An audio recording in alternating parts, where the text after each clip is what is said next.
بسم اللہ الرحمن الرحیم۔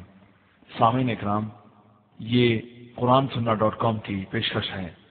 ہمارا انٹرنیٹ پر پتہ ہے www.quransunnah.com۔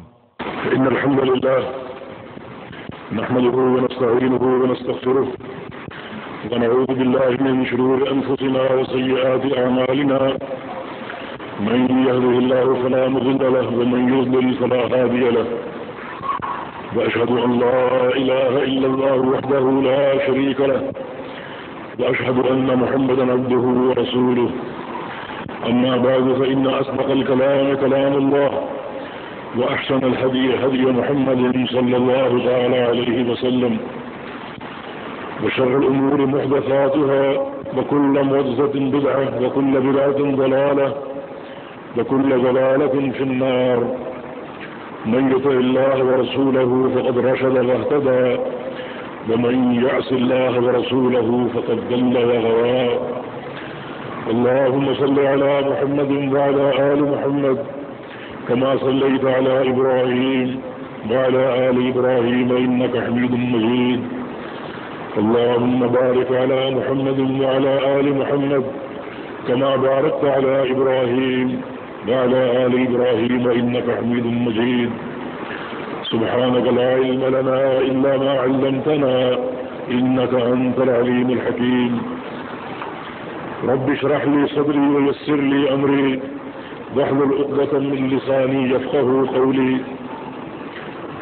أما بعد، فقد قال الله سبحانه وتعالى: أعوذ بالله من الشيطان الرجيم، من همزه ونفخه ونفثه، بسم الله الرحمن الرحيم.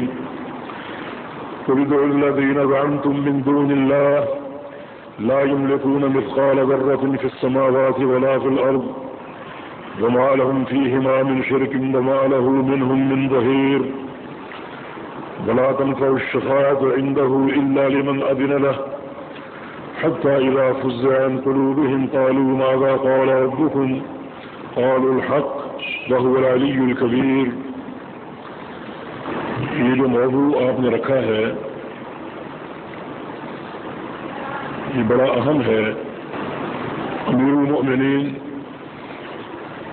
عمر بن خطاب رضی اللہ تعالی عنہ کا ایک بڑا عظیم الشان قول ہے۔ فرماتے ہیں: ينقض الاسلام عروة عروة اذا نشأ فيه من لم يعرف الجاہلیہ، کہ دین اسلام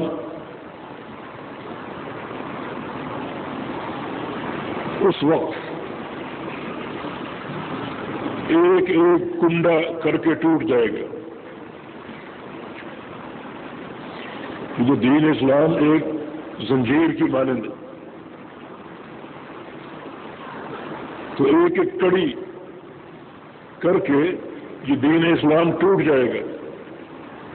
کب؟ اذا نشأ فیہ من لم یعرف الجاہلیہ، جب دین اسلام میں ایسے لوگ پیدا ہو جائیں جو وقت کی جاہلیت سے آگاہ نہ ہوں، جو وقت کی جاہلیت سے آگاہ نہ ہوں، اور شرک نہ صرف یہ کہ جاہلیت ہے بلکہ اجہل الجاہلیہ ہے، سب سے بڑی جاہلیت، سب سے بڑا گناہ اور سب سے بڑی معصیت۔ وجہ یہ ہے کہ جب تم وقت کی جاہلیت کو نہیں پہچانو گے تو وہ جاہلیت تمہارے اندر سرایت کر جائے گی اور تم اسے اختیار کر بیٹھو گے،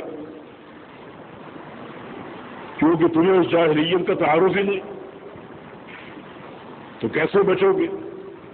حذیفہ بن یمان رضی اللہ عنہ فرماتے ہیں کہ کان الناس یسألون رسول اللہ صلی اللہ علیہ وسلم فی الخیر وکنت اسألہ فی الشر مخافۃ ان اقع فیہ، کہ لوگ نبی علیہ السلام سے خیر کا سوال کرتے افضل عمل کیا ہے، افضل نماز کون سی، افضل جہاد کون سا ہے، افضل ہجرت کون سی ہے، افضل اسلام کیا ہے، افضل ایمان کیا ہے، خیر کا سوال کرتے ہیں۔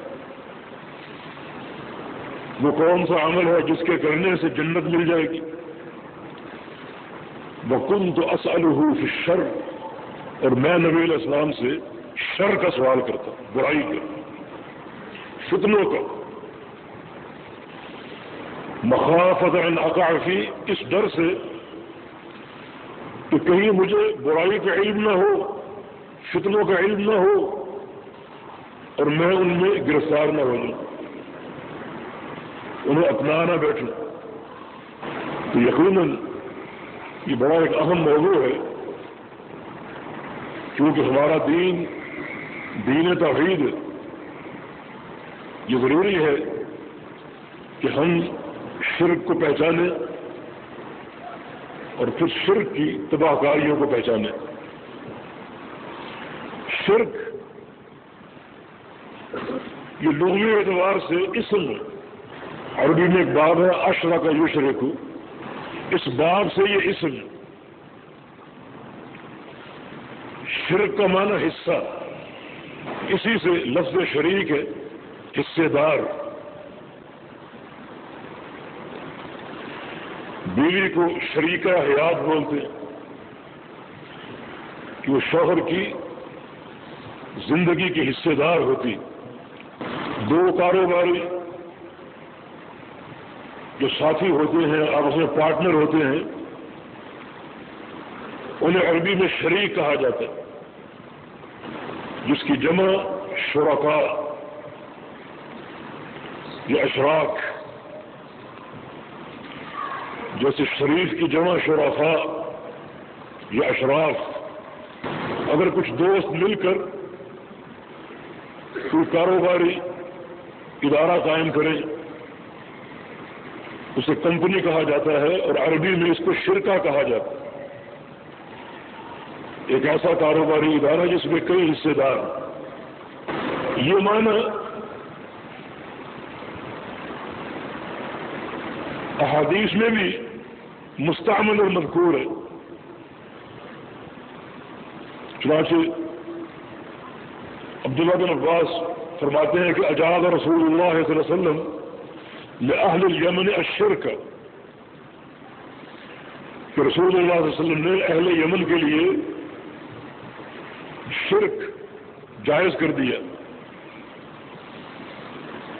اس شرک سے مراد کاروباری شراکت، کہ ایک شخص کی زمین ہو، وہ اپنی زمین دوسرے کو دے دے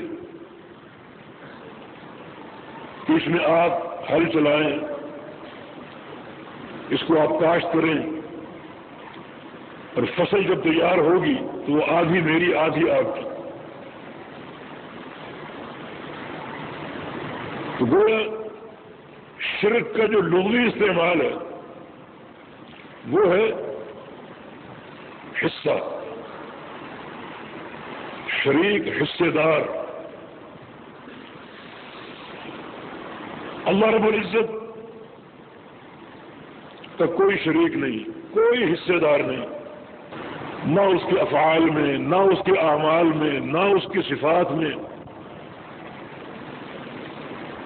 نہ اس کے امر میں، نہ اس کی تدبیر میں، نہ اس کی تخلیق میں۔ اللہ تعالیٰ کا کوئی شریک نہیں۔ اللہ رب العزت کا جو انتہائی ادب ہے وہ توحید میں۔ اس لیے یہ نہ کہا کرو کہ اللہ فرماتے ہیں، یہ فرماتے ہیں یہ جمع کا صیغہ بن جاتا ہے، اس میں بھی تعدد کی بو آتی۔ اللہ تعالیٰ کا ادب یہ ہے کہ یوں کہو کہ اللہ فرماتا ہے، اس کی تعظیم توحید کرے۔ اللہ رب العزت کا کوئی شریک نہیں کسی بھی چیز میں، اللہ تعالیٰ کا کوئی شریک نہیں۔ اور اگر کسی کو شریک بنا دیا جائے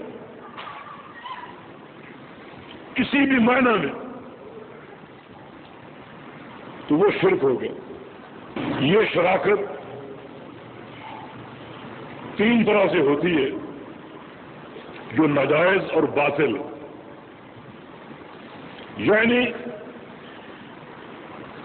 اللہ تعالی کے ساتھ شرک کی تین صورتیں، ان کو سمجھو اور ان سے بچنے کی کوشش کرو۔ اگر وہ تین صورتیں آپ صحیح معنی میں پہچان لیں تو جو شرک کی جاہلیت ہے اس سے آپ آگاہ ہو جائیں گے۔ پھر باقی مسئلہ بچنے کا ہے، اللہ تعالی ہم سب کو بچنے کی توفیق عطا فرمائے۔ ایک شرک ہوتا ہے اللہ کی ربوبیت میں۔ ربوبیت ایک بڑا وسیع لفظ ہے، جس کا معنی یہ ہے کہ اس کائنات میں جو کچھ ہے، جو کچھ بھی، چھوٹی چیز ہو بڑی ہو، ہمیں دکھائی دے یا نہ دکھائی دے، زمین کی ہو یا آسمانوں کی ہو، جو کچھ بھی ہے اس کا اللہ خالق ہے۔ جب اللہ خالق ہے تو اس چیز پر اللہ کا امر چلتا ہے،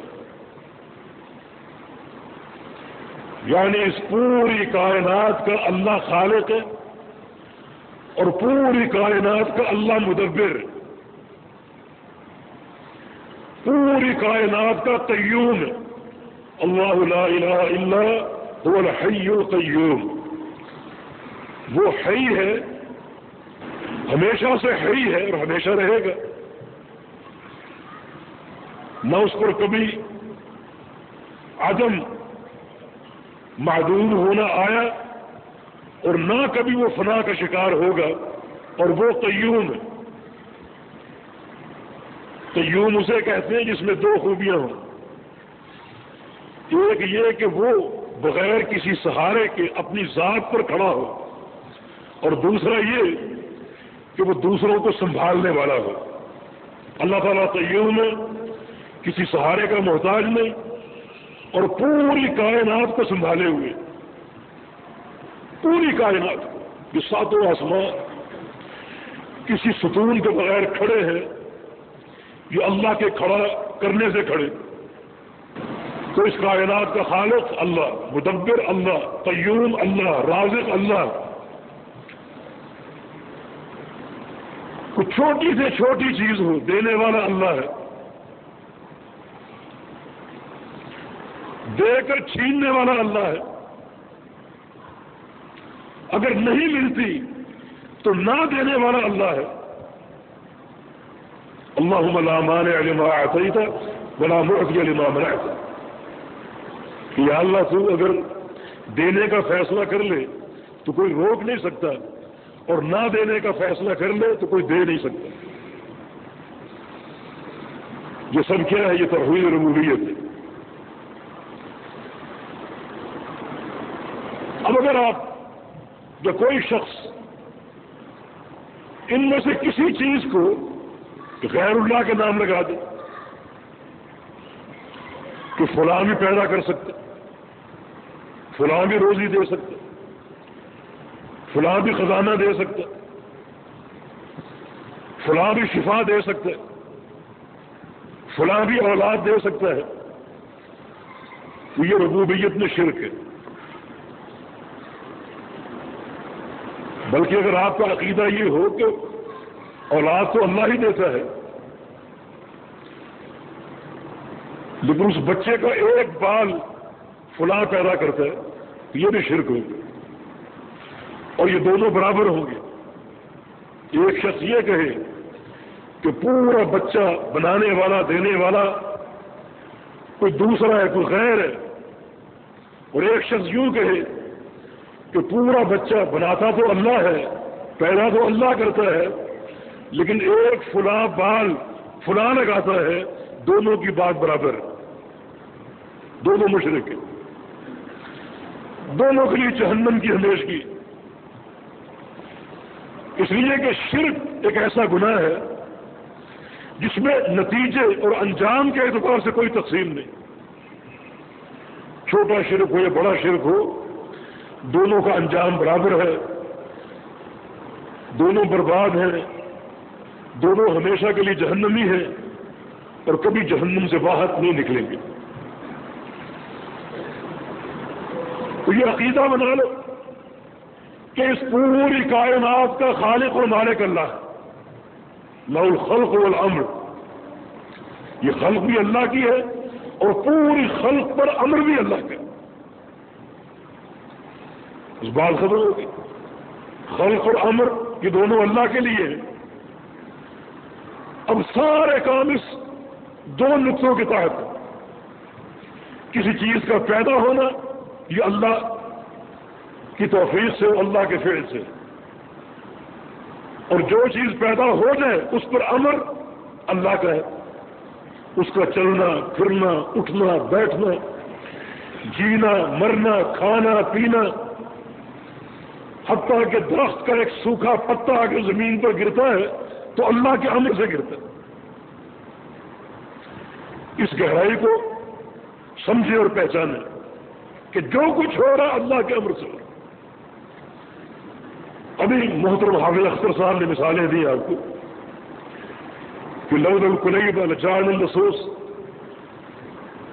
کہ چور آ رہے تھے، کتا بھونکا، چور بھاگ گئے، اگر یہ کتا نہ ہوتا تو چور آ جاتا، حالانکہ ان کو بھگانے والا اللہ ہے اور کتے کا بھونکنا اللہ کے امر سے ہے۔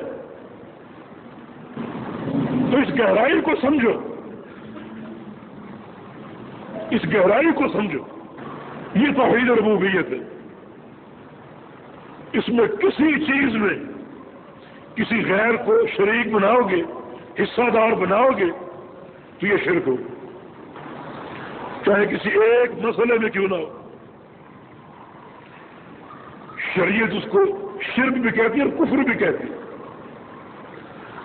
لیکن رسول اللہ صلی اللہ علیہ وسلم کے دور میں حدیبیہ کے سفر میں نبی علیہ السلام نے کیا فرمایا تھا کہ رات جو بارش برسی ہے مجھے اللہ نے آگاہ کیا ہے کہ اس بارش نے کچھ بندوں کو کافر بنا دیا، اس بارش نے برس کر کچھ بندوں کو کافر بنا دیا اور کچھ بندوں کے ایمانوں کو تابع کر دیا، اس بارش نے کچھ بندوں کے ایمان کو نکھار دیا اور کچھ بندوں کو کافر بنا دیا۔ صحابہ کے ان سناٹے میں آ گئے کہ یہ کیسے، کون کافر ہوگی؟ تو رسول اللہ صلی اللہ علیہ وسلم نے ارشاد فرمایا کہ اما من قال مطرنا بفضل اللہ فهو مؤمن بی وکافر بالکواکب واما من قال مطرنا بنوع کذا فهو مؤمن بالکواکب وکافر بی، کہ جس شخص نے بارش کو دیکھ کر کہا کہ اللہ نے برسائی، اللہ کی نعمت ہے، اس ایک جملے نے اس کے ایمان کو نکھار دیا، اللہ راضی ہو گیا۔ یہ بارش اللہ نے برسائی ہے، اللہ کے امر سے برسی، اس کا ایمان نکھر گیا، اس کے ایمان میں بہار آ گئی، اس کا ایمان تازہ ہو گیا۔ اور جس شخص نے کہا کہ یہ تو فلاں ستارے کی دین ہے، یہ تو فلاں ستارے کی تاثیر ہے، فرمایا کہ اس نے اللہ کے ساتھ کفر کر لیا، فهو مؤمن بالکواکب وکافر بی، اس کا ایمان ستاروں کے ساتھ قائم ہو گیا اور میرے ساتھ وہ کفر کر بیٹھا۔ ایک ہی جملے نے ایسے شخص کو وادی کفر میں دھکیل دیا۔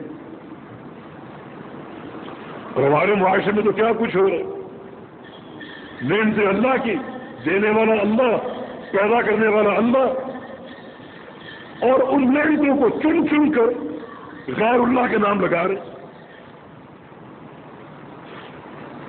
اولاد اللہ دیتا ہے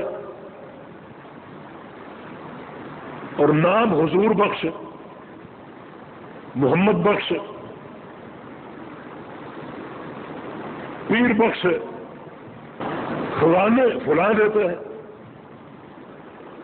شفا فلاں دربار سے ملتی۔ لیکن ایک ایک نعمت کو غیر اللہ کی طرف منسوخ کیا جا رہا ہے. یہ شرک ہے، کفر ہے. اس کو پہچانو اور یہ عقیدہ بنا لو کہ اس کائنات میں جو کچھ ہے وہ اللہ کی خلق ہے، اور اللہ کی اس خلق پہ اللہ کا امر، کسی دوسرے کا امر نہیں.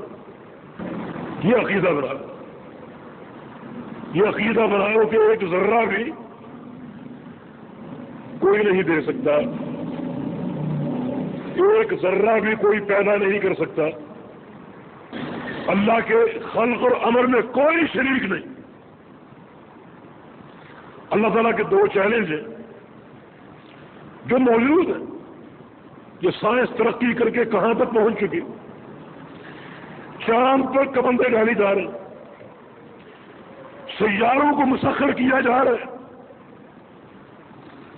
اسلام کو اگر باطل کرنا ہے، یہ پوری دنیا یہود و نصارہ اسلام کے خلاف مستقل پلاننگ کر رہے ہیں. ابطال کے لیے صرف دو کام کر لو کافی. ایک وہ چیلنج جو رسول اللہ صلی اللہ علیہ وسلم کی حدیث میں مذکور ہے کہ الا فلیخلقوا ذرۃ، کہ اپنے شرکاء کو جمع کرو اور صرف ایک ذرہ بنا کر دکھا دو، صرف ایک ذرہ. یہ شعیرہ ایک دانہ اناج بنا کر دکھا دو، ایک اناج کا دانہ بنا کر دکھا دو. یعنی اپنی تخلیق سے تم جو اناج پیدا کرتے ہو تو اللہ کے دانوں کو زمین میں ڈالتے ہو، اللہ کا دیا ہوا پانی اس میں لگاتے ہو. تم پانی بناؤ بغیر پانی کے، دانا بناؤ بغیر دانے کے، ذرہ بناؤ بغیر ذرے کے. اپنی تخلیق، اپنے خلق سے بناؤ.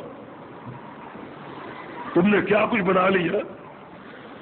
اسلام کو باطل کرنے کے لیے اس چیلنج کو قبول کرنا، لیکن 15 صدیاں گزر گئی، کسی کو توفیق نہیں ملی.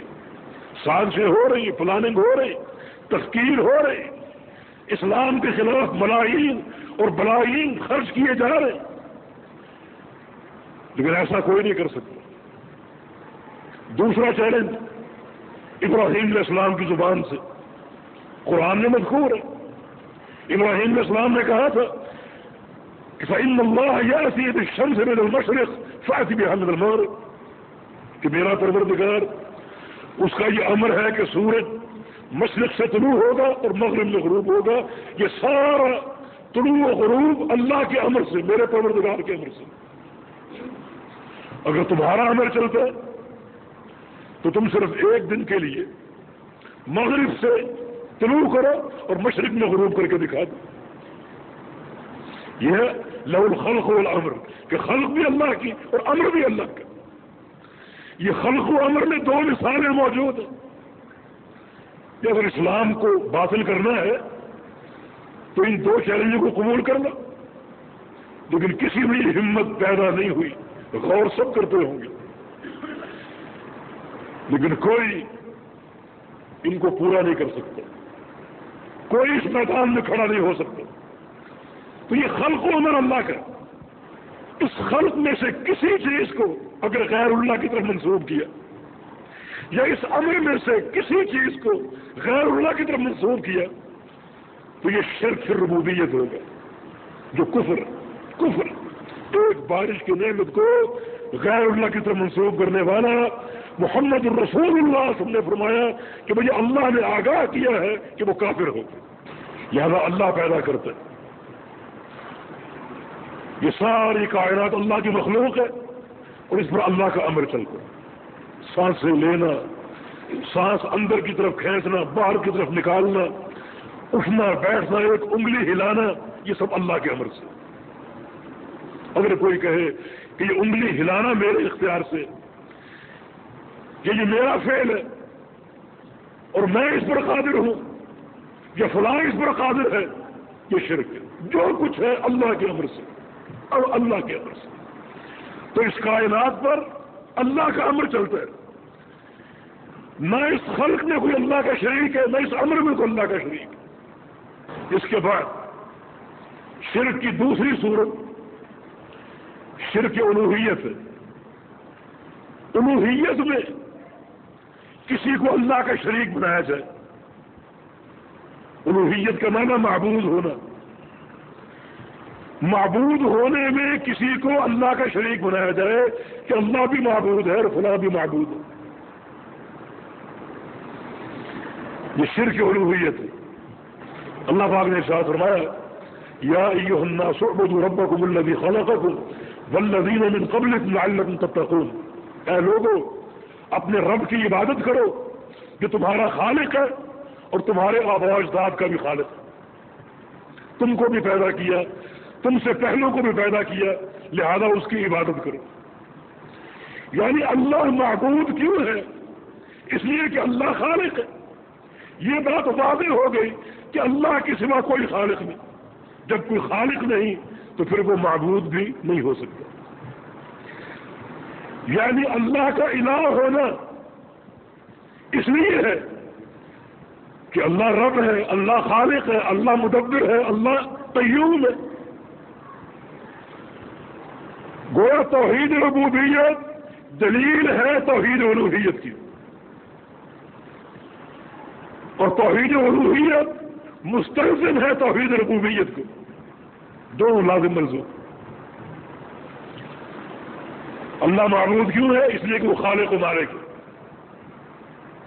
لہذا اسی کی عبادت ہوگی اور کوئی خالق نہیں، لہذا کوئی عبادت کے لائق نہیں، صرف اللہ رب العزت۔ تو اگر اس عبادت میں کسی کو شریک کرو گے، حصے دار بناؤ گے، تو یہ شرک الوہیت ہے۔ الوہیت میں شرک، معبود ہونے میں شرک، معبود بنانے میں شرک، اور بڑا خطرناک گناہ ہے، بڑا خطرناک گناہ، کیونکہ یہ بات معلوم ہے کہ جس معاشرے میں محمد الرسول اللہ صلی اللہ علیہ وسلم نے دعوت توحید دی اور دعوت کا کام کیا، اس معاشرے میں شرک ربوبیت نہیں تھا۔ مشرکین مکہ ربوبیت میں شرک نہیں کرتے تھے۔ ان سے پوچھا جاتا تمہارا رب کون ہے؟ وہ کہتے اللہ۔ تمہارا مالک کون ہے؟ اللہ۔ خالق کون ہے؟ اللہ۔ زمین و آسمان کس نے بنایا؟ اللہ نے۔ تمہاری آنکھوں پر، کانوں پر، دلوں پر کس کا کنٹرول ہے؟ اللہ کا۔ یہ عقیدہ کس کا ہے؟ ابو جہل کا۔ ربوبیت میں مشرکین مکہ نے شرک نہیں کیا، ربوبیت میں ان کا عقیدہ بالکل سلیم تھا اور درست تھا۔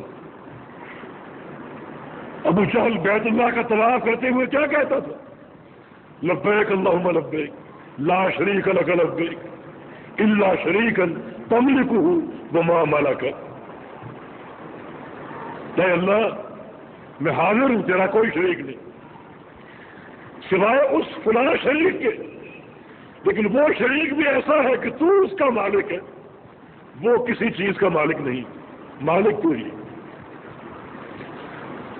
وہ مشرکین مکہ نے ربوبیت میں شرک نہیں کیا،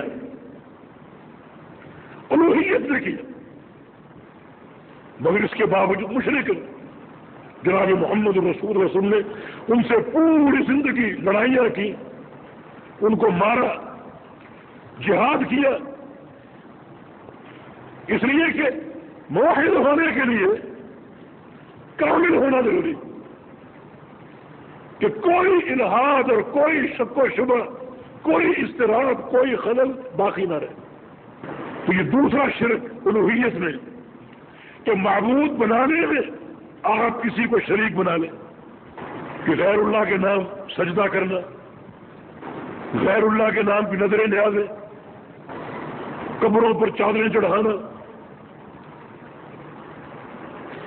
قبروں پر دیے جلانا، چراغ جلانا، چراغاں کرنا، یہ سب شرک کی انتہائی بھیانک صورتیں ہیں۔ یہ شرک ربوبیت بھی ہے اور شرک الوہیت بھی ہے۔ یہ شرک کی دوسری صورت کہ الہ بنانے میں شرک کرنا، کسی دوسرے کو اللہ کا شریک بنانا، حصے دار بنانا، یہ باطل، یہ شرک ہے، وہ بڑا سیاہ اور بڑا مہلک گناہ ہے، منہ میں قات میں سے ہے کہ بندہ اس گناہ کا ارتکاب کرے گا برباد ہو جائے گا۔ ہر قسم کی عبادت کا حقدار اللہ ہے، ہر قسم جو بھی چیز عبادت ہو سکتی اللہ اس کا مستحق ہے، ہر عبادت کا مستحق اللہ، وہ بدنی عبادت ہو، مالی عبادت ہو، نماز ہے، روزہ ہے، صدقہ ہے، حج ہے، عمرہ ہے، قربانی ہے، ذبح ہے، نذر و نیاز ہے، محبت ہے، توکل ہے، خوف ہے، جو بھی عبادت ہے اس کا اللہ مستحق ہے، وہ اللہ کے لیے خاص۔ اس چیز کو پہچانا کہ تمام عبادات کا مستحق اللہ رب العزت ہے، کوئی دوسرا کسی عبادت کا جو کسی عبادت کے جز کا بھی مستحق نہیں، ایک سوئی کی نوک کے برابر بھی نہیں، ایک ذرہ کے برابر بھی نہیں۔ تیسرا شرک،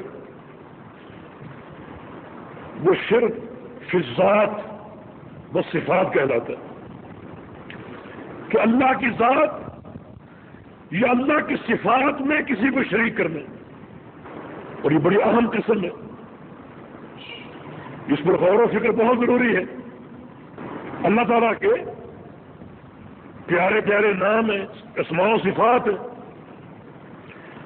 بل اللہ الاسماء الحسنى فادعوه بها، اللہ کے پیارے نام ہیں، ان ناموں کے ساتھ اللہ کو پکارو، ان ناموں کے تعلق سے اپنے اندر توحید پیدا کرو کہ یہ نام اللہ کے لیے، اللہ کے ساتھ خاص ہے، جب یہ اللہ کے نام ہے تو اللہ کے ساتھ خاص ہے، ان میں کوئی اللہ کا شریک نہیں، کوئی اللہ کا شریک نہیں،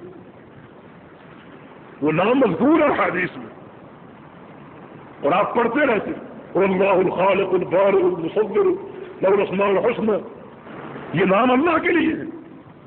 توحید اسماء یا توحید صفات درست کیسے ہوگی، یہ عقیدہ مکمل کیسے ہوگا کہ آپ ان نقطوں کو سمجھیں۔ نمبر 1، جو نام اللہ تعالیٰ کے قرآن و حدیث میں بیان ہو گئے وہ سب برحق ہے، یہ پہلا نظریہ، پہلی بات۔ دوسری بات یہ کہ وہ اللہ کے لیے ثابت ہے، ان کو اللہ کے لیے ثابت کرتے، جو اللہ نے بیان کر دیے، اللہ کے رسول نے بیان کر دیے، ہم ان پر ایمان لاتے ہیں، ہمارا یہ عقیدہ بن گیا کہ یہ سارے نام اللہ کے لیے ثابت ہیں۔ اور تیسرا یہ کہ ہم ان ناموں میں سے کسی نام کی تعویل نہیں کریں گے، اپنی مرضی سے، اپنی خواہش سے تعویل نہیں کریں گے کہ فلاں نام سے یہ مراد ہو سکتا ہے۔ بھی جو نام آ گیا اللہ کا، اس نام کا جو ظاہری معنی آپ کی زبان میں بنتا ہے، اس ظاہری معنی کے ساتھ اسے قبول کر لو۔ مرضی کی تعویلیں کرنا یہ ناجائز ہے، باطل ہے۔ چوتھی چیز یہ ہے کہ ان ناموں میں سے کسی نام میں اللہ کا کوئی مشابہ نہیں، تشبیہ کے قائل نہیں، کوئی مخلوق خالق کی مشابہ نہیں ہے، نہ خالق کسی مخلوق کے مشابہ، بغیر تعویل کے، بغیر تعطیل کے، بغیر تشبیہ کے اللہ تعالیٰ کے ناموں کو ماننا۔ ان ناموں میں سے کسی نام میں کوئی اللہ کا شریک نہیں، کوئی اللہ کا شریک نہیں۔ صفات کے تعلق سے اس بات کو اچھی طرح سمجھیے، ورنہ اگر کسی صفت میں آپ الحاد کا مرتکب ہو گئے تو وہ شرک ہو جائے گا، اور شرک بدترین گناہ ہے۔ اللہ تعالیٰ کے نام لینے میں حسن ادب ہونا چاہیے، حسن ادب کا مظاہرہ کیجیے اور ان ناموں کو قبول کریں دل کی گہرائیوں سے، ان تمام آداب کے ساتھ جو بتائے گئے کہ بغیر تعویل کے معنی، بغیر انکار اور تعطیل کے معنی، بغیر تشبیہ کے معنی، اور بغیر تکلیف کے معنی، تکلیف کا معنی یہ ہے کہ اللہ تعالیٰ کی کسی صفت کی کیفیت بھی کوئی نہیں جانتا. یعنی یہ معنی کہ اللہ تعالیٰ سنتا ہے، کیسے سنتا ہے ہم نہیں جانتے. ہمارا یہ عقیدہ ہے کہ اس کا سننا کمال کا سننا ہے جس میں کوئی نقص نہیں. اللہ دیکھتا ہے، کیسے دیکھتا ہے ہم نہیں جانتے، لیکن اس کا دیکھنا کمال کا دیکھنا ہے جس میں کوئی نقص نہیں. اللہ تعالیٰ حی ہے، زندہ ہے، ایسا زندہ جس میں کمال ہو. کمال کا معنی یہ ہے کہ ایسا زندہ جو کبھی معدوم نہیں تھا، ایسا زندہ جس پر کبھی فنا نہیں آئے گا.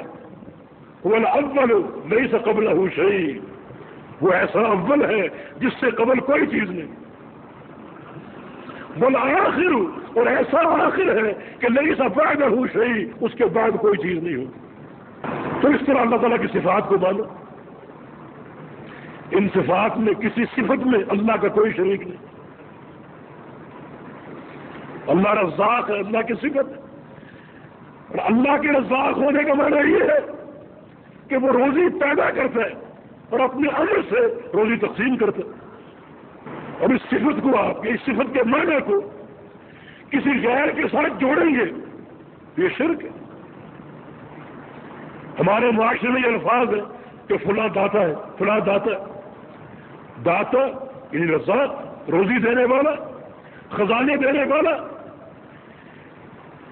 آپ نے اس فلاں کو اللہ کی صفت میں شریک کر لیا، نتیجہ یہ کہ ربوبیت میں شریک کر لیا، الوہیت میں شریک کر لیا. اور کیونکہ فلاں داتا بن گیا مجھ سے مانگ لے. لوگ مانگنے جاتے، یہ جانا شریعت کے اعتبار سے باطل ہے. رسول اللہ صلی اللہ علیہ وسلم کا فرمان ہے لا تشد الرحال الا الى الافراد بالمساجد، کہ باقاعدہ سفر کرنا، سامان باندھ کر تیاری کرنا، کپڑے ساتھ لے رہے ہیں، کھانا ساتھ لے رہے ہیں، زاد راہ ساتھ لے رہے ہیں، سفر کر کے جا رہے ہیں. فرمایا کہ یہ سفر ثواب کی نیت سے باطل ہے سوائے 3 مساجد کے، بیت اللہ، مسجد نبوی اور بیت المقدس. اس کے علاوہ ثواب کی نیت سے کسی درگاہ کی طرف جانا یا کسی خاص مسجد کی طرف جانا کہ وہاں جاؤں گا ثواب زیادہ ملے گا، فرمایا کہ یہ سب باطل. یعنی یہ اسماء کا شرک ربوبیت میں بھی داخل ہو گیا، الوہیت میں بھی داخل ہو گیا. تو فلاں روزی دے سکتا ہے، خزانے دے سکتا ہے. بلکہ آج کا معاشرہ تو نظریاتی اعتبار سے اللہ کے دینے کا منکر. وہ جو کہتے ہیں کہ خواجہ نہ دے گا تو پھر کون دے گا. یعنی کہنے والا یہ کہہ رہے کہ صرف خواجہ ہی دیتا ہے، اللہ بھی نہیں دیتا. خواجہ نہ دے گا تو پھر کون دے گا، کوئی نہیں دینے والا. بدترین شرک ہے. تو شرک ربوبیت اور اس کے بعد شرک صفات کہ اللہ رب العزت کی صفات کے بارے میں یہ عقیدہ بنا لو کہ ان صفات میں سے کوئی اللہ کا شریک نہیں، کسی صفت میں کوئی اللہ کا شریک نہیں. اللہ تعالیٰ ان صفات میں اکیلا ہے، کوئی اس کا شریک نہیں ہے. ان صفات کو ہم مانتے ہیں بغیر کسی انکار و تعطیل کے، بغیر کسی تعویل کے اور بغیر کسی تشبیہ کے. تعویل کی مثال یہ ہے، یہ ہمارے معاشرے میں ایک عام مرض ہے. جیسے قرآن میں ید اللہ، اللہ کا ہاتھ ہے. اب کئی لوگ یہ اشاعرہ اکثر جو مذہب حنفی سے متصف ہیں وہ اشعری ہیں، ماتریدی ہیں. ان کا عقیدہ اشاعرہ کا عقیدہ ہے. ان کا کہنا یہ کہ فقہ میں ہم امام ابو حنیفہ کے مقلد ہیں اور عقیدے میں ابو الحسن اشعری کے مقلد، جو صفات باری تعالیٰ میں تعویلیں کرتا تھا. 8 صفات کو بغیر تعویل کے مانتا تھا، باقی صفات میں تعویلوں کو روا سمجھتا تھا. وہ کہتا کہ اگر اللہ کا ہاتھ ہم نے مان لیا تو ہاتھ تو ہمارا بھی ہے، تشبیہ لازم آئے گی. اللہ کا بھی ہاتھ ہو ہمارا بھی ہاتھ ہو تو یہ خالق کی مخلوق کے ساتھ تشبیہ ہے، لہذا اس میں تعویل کرو. چنانچہ وہ کہہ گیا کہ جہاں بھی ہاتھ کا ذکر ہوگا وہاں ہاتھ کا معنی نہیں کریں گے بلکہ قدرت کا معنی کریں گے. ید اللہ یعنی قدرت اللہ، اللہ کی قدرت. یہ تعویل کیوں کی گئی؟ نہیں، ہمارا عقیدہ یہ ہے کہ اللہ رب العزت کی جو صفات ہے ان صفات کا جو ظاہری معنی ہے اللہ نے بیان کیا، اس معنی کے ساتھ اس صفت کو مان لو. انتم اعلم باللہ، کیا تم زیادہ جانتے کہ اللہ رب العزت خود لفظ قدرت کیوں نہ استعمال کر کے؟ حالانکہ اللہ نے اپنے کو قدیر کہا ہے، قادر کہا ہے. اس صفت کا استعمال الگ کیا ہے اور یہ صفت الگ استعمال ہے. اللہ کا ہاتھ، عقیدہ یہ ہونا چاہیے کہ اس صفت کو مانتے ہیں لیکن اس کی کیفیت کو ہم نہیں جانتے.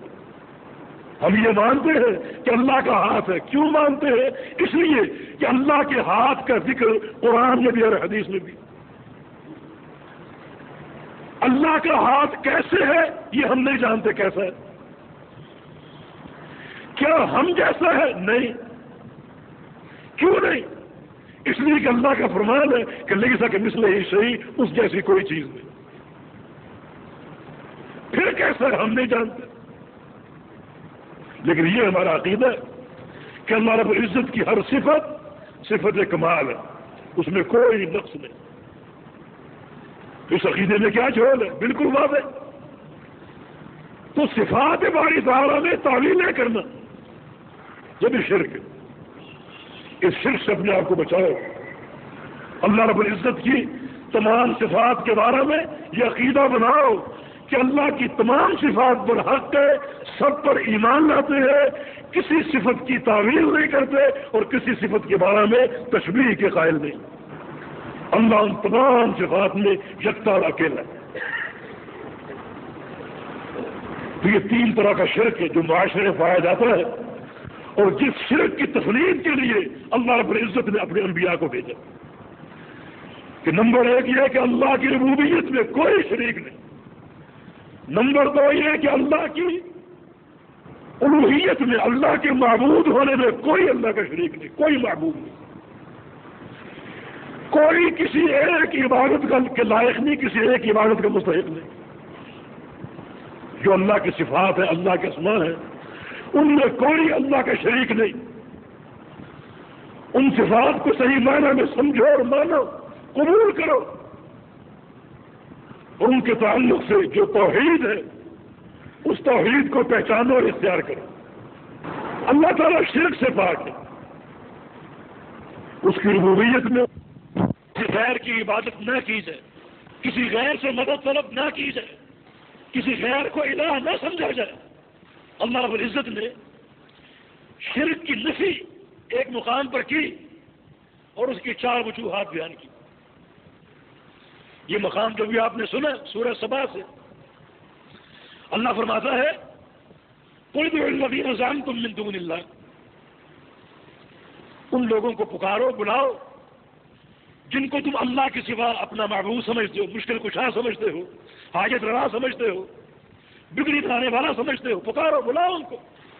اللہ فرماتا ہے کہ لا يملكون مثقال ذرة في السماوات ولا في الارض. وہ لوگ تو ایک ذرے کے بھی مالک نہیں، نہ آسمانوں میں نہ زمینوں میں. ایک ذرے کے،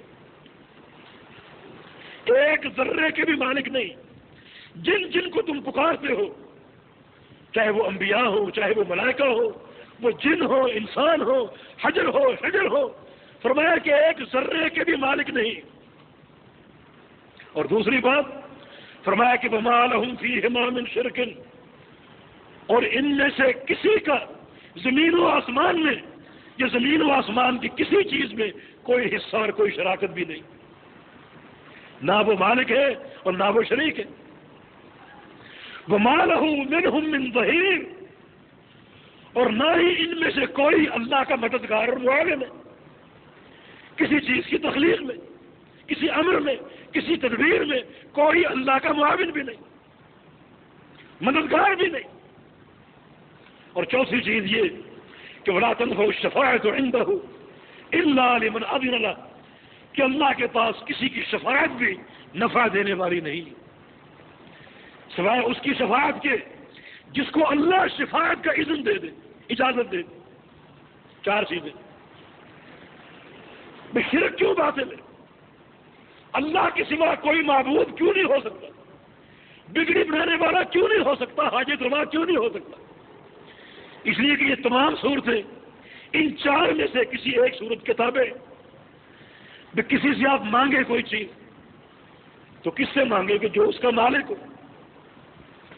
ایک چیز کا ایک شخص مالک ہے، آپ اس سے مانگے۔ اللہ فرماتا ہے کوئی مالک نہیں، ایک ذرے کا بھی، نہ آسمانوں میں نہ زمینوں میں کسی ایک ذرے کا کوئی مالک نہیں، مالک میں ہوں۔ دوسری مانگنے کی صورت یہ ہو سکتی ہے کہ مالک تو نہیں ہے لیکن مالک کا شریک ہے، حصے دار ہے، پارٹنر۔ تو آپ اس سے کہیں کہ آپ کا بھی اس میں حصہ ہے، اپنے حصے میں سے کچھ دے دو۔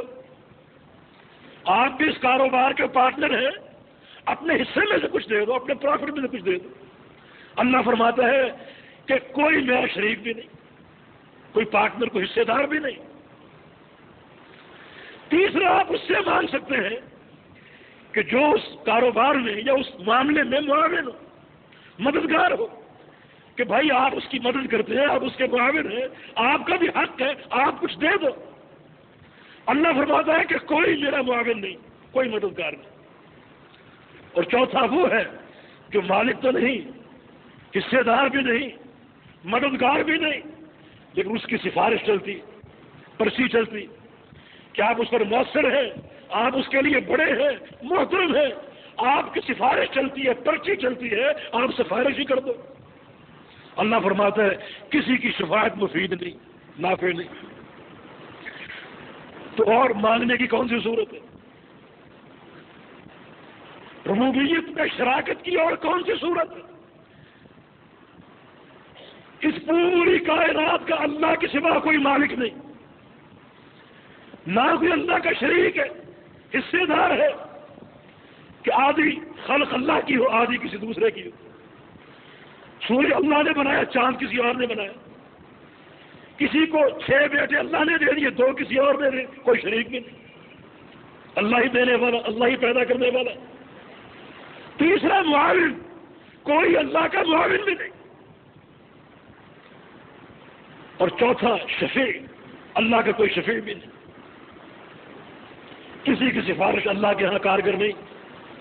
ہم آگے بتائیں گے کہ شفاعت کے اصول کیا ہے، شفاعت کارگر کب ہوتی، لیکن شفاعت میں کسی کو اختیار نہیں، تو پھر شرک کی کیا وجہ ہو سکتی ہے؟ کسی اور کو پکارنے کی کیا وجہ ہو سکتی ہے جب نہ کوئی مالک ہے، نہ کوئی شریک ہے، نہ کوئی شفیع ہے، نہ کوئی معاون ہے؟ اللہ اکیلا ہے، اکیلا ہی خالق، اکیلا ہی مدبر۔ جب وہ اکیلا خالق ہے، اکیلا مدبر ہے، تو ہر قسم کی عبادت کا وہ اکیلا ہی مستحق ہے۔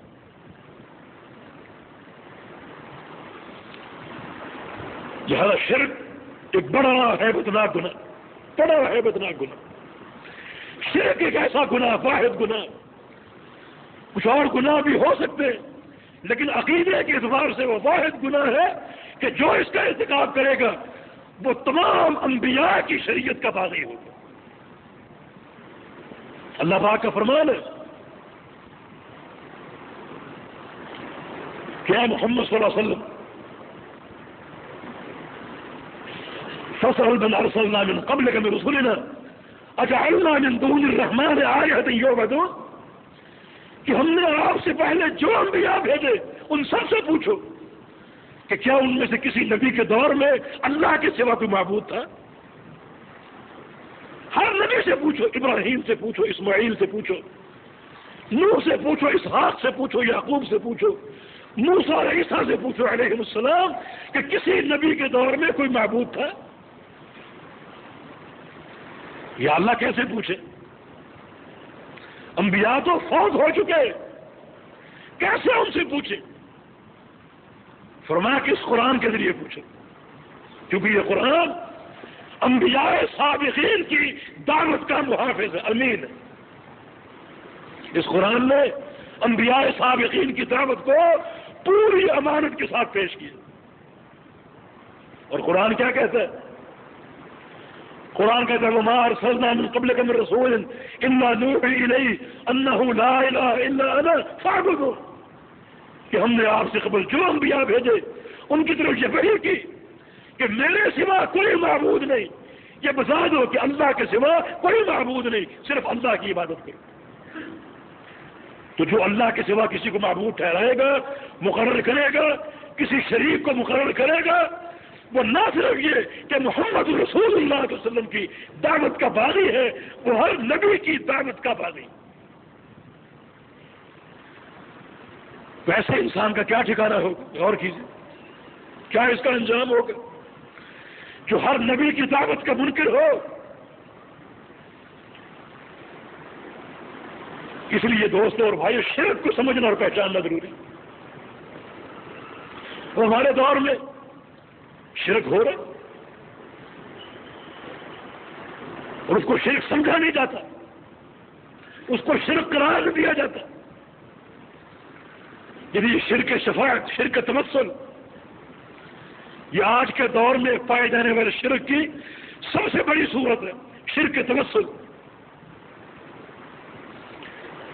حالانکہ وہ شرک ہے، وسیلہ طلب کرنا شرک ہے۔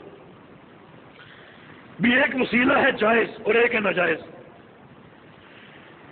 جائز وسیلے کی 3 صورتیں، اللہ کے لیے وسیلہ پیش کرنا جائز مشروع 3 صورتوں میں۔ نمبر 1 یہ کہ وسیلہ پیش کرنا اپنے اعمال صالحہ کا، اپنی نیکیوں کا، جیسے حدیث غار۔ نمبر 2 وسیلہ پیش کرنا اللہ کو، اللہ کی صفات کا، اللہ کے اسماء کا، اللہ کے افعال کا، کہ یا اللہ میں تجھے پکارتا ہوں اس وسیلے سے کہ تو رحمان ہے، رحیم ہے، تو مجیب الدعوات ہے۔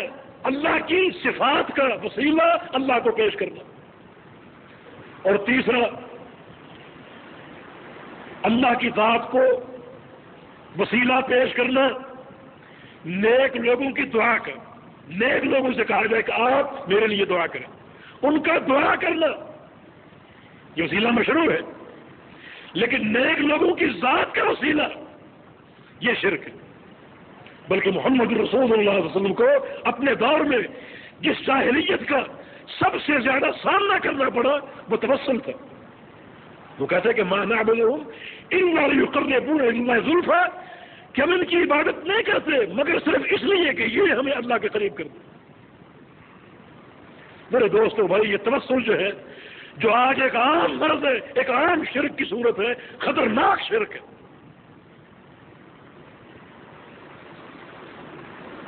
اور اس کے جواز کے لیے کیا کیا بہانے ڈھونڈے جاتے ہیں کہ ہم گناہ گار ہیں، اللہ ہماری سنتا نہیں، ان کی ٹھکراتا نہیں۔ وزیر سے ملنا ہے تو اس کے سیکرٹری کا وسیلہ، بادشاہ سے ملنا ہے تو وزیر کا وسیلہ، چھت پہ چڑھنا ہے تو سیڑھی کا وسیلہ۔ تم نے خالق کے کائنات کو کیا سمجھا ہوا کہ اللہ بادشاہ، اللہ وزیر ہے، اللہ چھت ہے؟ لیس کمثلہ شیء، اس جیسی کوئی چیز ہی نہیں۔ اپنی مریض قسم کی مثالوں کو اللہ پر فٹ کرتے ہیں۔ جو ذات یہ کہتی ہے کہ ہم تمہاری شہرت سے قریب ہیں، جب وہ شہرت کے قریب ہے تو پھر کس کا وسیلہ ڈھونڈ رہے ہو؟ کس کا وسیلہ ڈھونڈ رہے ہو؟ ایک بادشاہ اگر آپ کے کمرے میں آ جائے اور کہے جو مانگنا مانگو، آپ کا نہیں ٹھہرو، میں پہلے اسلام آباد جاؤں گا اور آپ کے سیکرٹری کا وسیلہ لے کر آؤں گا، آپ کو احمق کہا جائے گا یا نہیں؟ وہ خالق کی کائنات فرماتا ہے کہ تمہاری شہرت سے قریب ہوں، مجھے پکارو میں دوں گا۔ آپ کہیں کہ نہیں، میں پہلے بغداد جاؤں گا، پیرانے پیر کا وسیلہ لے کر آؤں۔ مانگوں گا جو ذات شاہرگ کے قریب ہے، اور فرمایا مانگو مجھ سے۔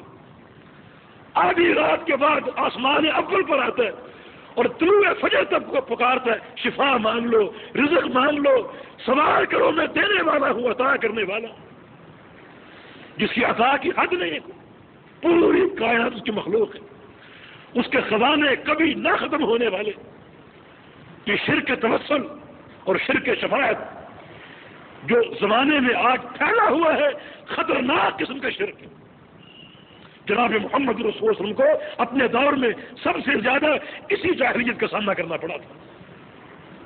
انہوں نے کہا تھا اعلی شفاعنا عند اللہ، کہ جن کی ہم پوجا کر رہے ہیں یہ ہمارے سفارشی اللہ کے ہیں، ہمارے سفارشی ہیں۔ اللہ اکبر۔ میرے دوست اور بھائیو، شفاعت کے 3 اصل ہیں، 3 قاعدے ہیں شفاعت کے۔ دین اسلام میں شفاعت پر حق ہے، لیکن شفاعت کے 3 قاعدے ہیں، اور یہ بیچارے ان قواعد کو نہیں پہچانتے۔ یہ سمجھتے ہیں کہ جس کا ہم قرب حاصل کر لیں، جس کو ہم پکار لیں، وسیلہ لے لیں، وہ ہماری شفاعت کرے گا، شفاعت کرنے کا اہل ہے۔ نتیجہ یہ کہ آج یہ توسل اور شفاعت کا معاملہ بڑے انحراف کا شکار ہو گیا۔ یہ 4 سلسلے جو ہیں، یہ سہروردی، چشتی، قادری اور کون سے نقشبندی، یہ ان 4 طرق میں حاضر امام سے لے کر اس امام کی سند جہاں تک پہنچتی ہے وہاں تک کے وسیلے کو طلب کر کے سوال کیا جاتا ہے، اور عقیدہ یہ کہ ان کے وسیلے سے یہ خوش ہوں گے، ہماری شفاعت کریں گے، حالانکہ شفاعت کے قواعد کو ہم نہیں پہچانتے۔ میرے بھائیوں، شفاعت کے 3 قاعدے۔ ایک قاعدہ یہ ہے کہ شفاعت کرنے والے اللہ کی مرضی سے شفاعت کریں گے، یعنی دوسرے الفاظ میں شفاعت صرف وہ کرے گا جس کو شفاعت کرنے کا اللہ کی طرف سے اذن حاصل ہو جائے، اور کوئی نہیں کر سکتا۔ آپ آیت الکرسی پڑھتے ہیں، اس میں کیا بیان ہے؟ اس میں کیا بیان ہے؟ آیت الکرسی میں اسی عقیدے کا ذکر، اسی عقیدے کا ذکر کہ کوئی شفاعت نہیں کرے گا سوائے اس کے جس کو اللہ کا اذن حاصل ہو۔ یہ شفاعت کا قاعدہ ہے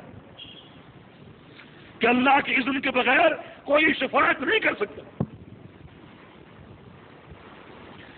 دوسرا قاعدہ یہ ہے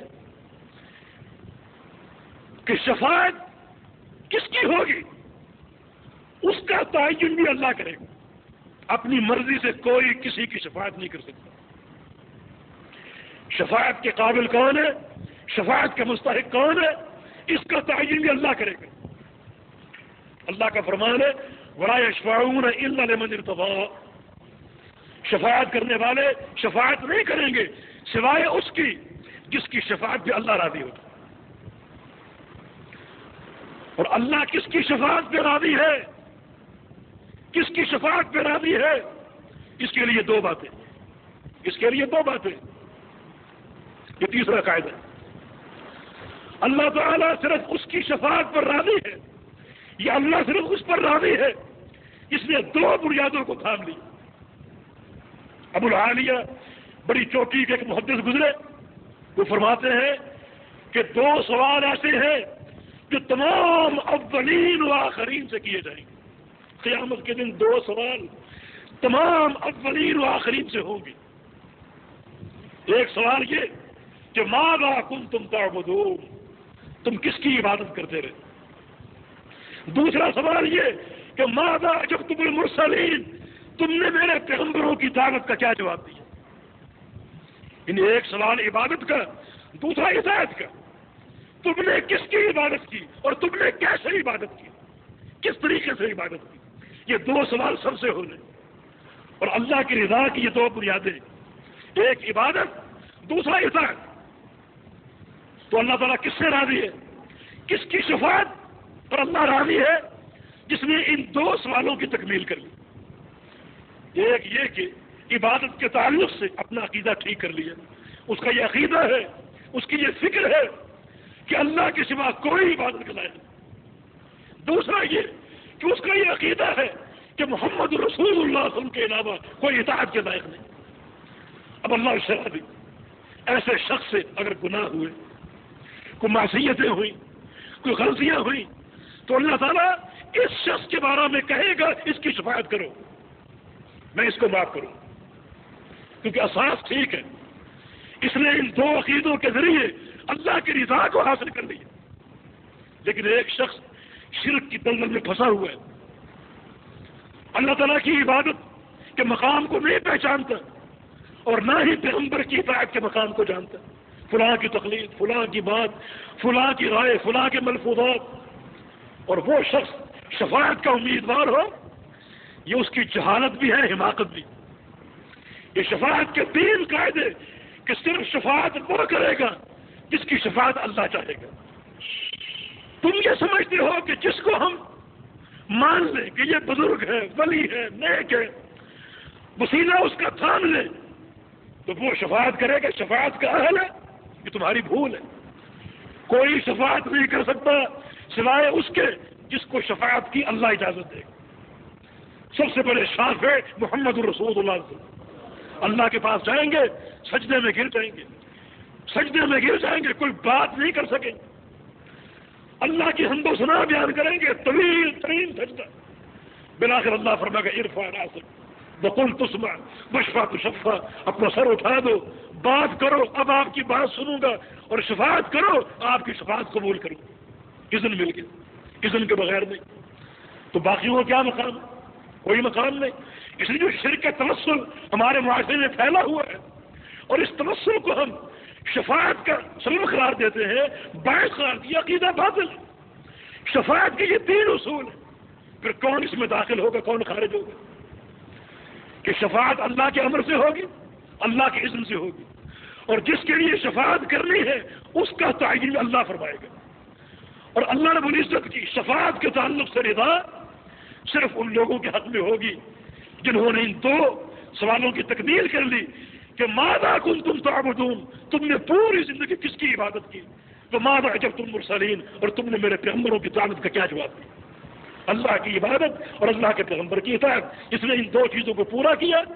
اس کے بعد اگر کسی خطا کا ارتکاب کیا، کسی غلطی کا ارتکاب کیا، تو اللہ تعالیٰ اس کے حق میں اپنے انبیاء کو، اپنے صلحاء کو شفاعت کا اختیار دے گا، اور اللہ ان کی شفاعت کو قبول کرے گا۔ باقی اپنی مرضی سے کوئی شفاعت کرے، جس کی چاہے کرے، یہ ناممکن ہے، اس بات کو بھول جاؤ۔ تو اس تعلق سے جو شرک کی صورتیں ہمارے معاشرے میں پھیل چکی ہیں، اس کی تفرید ہونی چاہیے۔ اللہ کو براہ راست پکارو، اور اللہ رب العزت کسی وسیلے کا محتاج نہیں، براہ راست سنتا ہے اور قبول کرتا ہے، دیتا ہے۔ اس کے لیے شرط بھی نہیں کہ کوئی نیک ہو، گناہگار ہو۔ اللہ نیکوں کو بھی سنتا ہے، گناہگاروں کو بھی سنتا ہے۔ اللہ رب العزت انسانوں کو بھی سنتا ہے، جانوروں کو بھی سنتا ہے۔ یہ تقسیم کہاں سے آ گئی؟ یہ تقسیم باطل۔ پھر یہ جو ایک شرک ہمارے معاشرے میں پھیلا ہوا ہے، جس کا تعلق صفات باری تعالیٰ سے ہو سکتا ہے، جیسے ایک کہا جاتا ہے رحمان بھائی آ گئے، جبار بھائی آ گئے، غفار بھائی آ گئے، تو ایک شخص کا نام عبد الرحمان، عبد الغفار، عبد الجبار۔ جبار تو اللہ ہے، رحمان تو اللہ ہے۔ اس ایک ہی جملے میں آپ نے 2 گناہوں کا ارتکاب کیا، ایک اس بندے کو رحمان کہہ دیا، دوسرا بھائی کہہ دیا۔ اللہ کا کوئی بھائی نہیں۔ الفاظ کے استعمال میں احتیاط ہونی چاہیے، شرک کے ذرائع کے سد باب ہونا چاہیے۔ امراض کا تعدی، عدوہ، یہ بھی ایک شرک کی صورت معاشرے میں پھیلی ہے کہ فلاں بیماری متعدی ہوتی، جس شخص کو فلاں بیماری لگ جائے اس کے قریب نہ جا، اس کے قریب نہ جا، یہ بیماری متعدی ہے۔ یہ الفاظ میں شرک ہے۔ اس لیے کوئی مرض متعدی نہیں، اور اگر متعدی ہے تو عقیدہ یہ ہو کہ یہ اللہ کے امر سے متعدی، مرض کے ساتھ ہی متعدی نہیں، بلکہ متعدی تب ہوگا جب اللہ کا امر ہوگا۔ تو ٹھنڈا پانی پینے سے زکام ہوتا ہے، کیا سب کو ہوتا ہے؟ بتائیے، سب کو ہوتا ہے؟ نہیں. جس کو ہوتا ہے اللہ کے امر سے ہوتا ہے، جس کو نہیں ہوتا اللہ کے امر سے نہیں ہوتا. لیکن یہ تاثیر ٹھنڈے پانی میں پیدا مت کیجیے. ہاں آپ کہیں گے رسول اللہ صلی اللہ علیہ وسلم کی حدیث ہے کہ فر من المجذوم فرارک من الاسد، کہ جو کوڑ کا مریض ہو، کوڑی کا مریض ہو، اس سے ایسے بھاگو جیسے شیر سے بھاگو. نبی علیہ السلام کا فرمان. کوڑ کے مرض میں جو مبتلا ہے اس سے ایسے بھاگو جیسے شیر سے بھاگتے. تو اس کا معنی یہ کہ یہ مرض متعدی ہے، اس سے بھاگنے کا حکم دیا گیا ہے.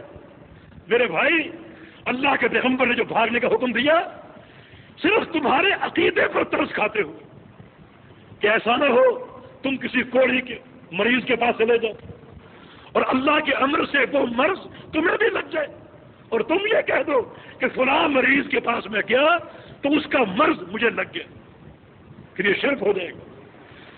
تو اس کا سدے باب کرو، اس کے قریب نہ جاؤ تاکہ کہیں ایسا نہ ہو شیطان تم پر وار کر دے اور تم بد عقیدگی کے زمرے میں آ جاؤ.